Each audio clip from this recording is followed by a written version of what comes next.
दुर्भाग्य ये है कि अगर एक पूरी प्रक्रिया के तहत बच्चों का अडॉप्शन नहीं होगा तो बहुत खतरा है कि उनको बाल वेश्यावृत्ति में, बाल व्यापार में और कई तरह के गुलामी के धंधों में उनको लगाया जा सकता है।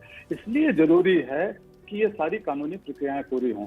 जो बच्चे ये करना चाहते हैं वो सरकारी संस्थाओं और गैर सरकारी संस्थाओं के साथ मिलकर इस प्रक्रिया को आगे बढ़ा सकते हैं और इसमें मदद कर सकते हैं। वो मदद सबको करनी चाहिए। लेकिन ये मुद्दा जितना महत्वपूर्ण है उससे कहीं बच्चों के माता पिता और बच्चों के स्वास्थ्य को बचाने का मुद्दा है और इसलिए जरूरी है कि कुछ बड़े बुनियादी सवाल खड़े किए जाएं। मैं आज आपके मन से पहली बार ये आग्रह करना चाहता हूं भारत की सरकार से और भारत की संसद से कि स्वास्थ्य को संवैधानिक अधिकार की मान्यता दी जाए।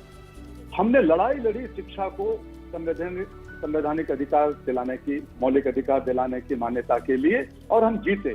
और आज मैं ये आह्वान कर रहा हूं सारे राजनीतिक दलों से और भारत के प्रधानमंत्री जी से कि अब ये मौका है कि स्वास्थ्य को मौलिक अधिकार का दर्जा दिया जाए।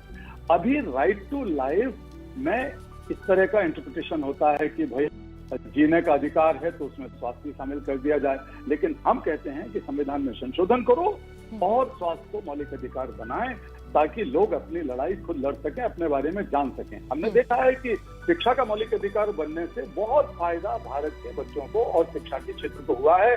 स्वास्थ्य के क्षेत्र को अगर हमें सही मायनों में तैयार करना है और बार बार ऐसी आपदाओं में नहीं पड़ना जहां हमने देखी है देश की दुर्गति, तो हमें शिक्षा के साथ साथ अब स्वास्थ्य को भी संवैधानिक मौलिक अधिकार का दर्जा देना चाहिए।